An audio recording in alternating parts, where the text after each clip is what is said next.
મૂકવા છે કે આ 84 વિધાનસભા મત વિસ્તારના ધારાસભ્ય પણ ભારતીય જનતા પાર્ટીના છે, ત્યાંના સંસદ સભ્ય CR પાટીલ પણ ભારતીય જનતા પાર્ટીના પ્રદેશના અધ્યક્ષ છે, કેન્દ્રમાં મિનિસ્ટર છે, અને એમના જ મત વિસ્તારમાં 2,40,000 મતદારોની ચકાસણીમાં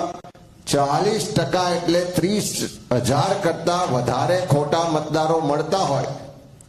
એનો મતલબ છે કે 12.3% મતદારો ખોટા હોવાનું આટલી પ્રાથમિક ચકાસણીમાં ધ્યાનમાં આવ્યું છે. અને હજુ જો 100% એટલે કે આખી 84 વિધાનસભાના 6,09,000 મતદારોની ચકાસણી કરવામાં આવશે તો આ રેશિયો મુજબ જોતા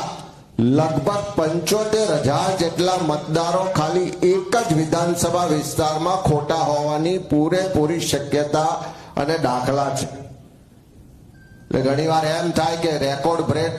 મતોથી CR પાટીલજીની જીત થઈ, વારંવાર જીત થાય છે. આ રેકોર્ડ બ્રેક મતોથી જીતવા પાછળ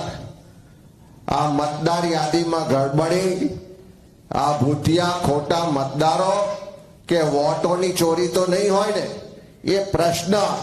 આજે આપણે સૌને થાય.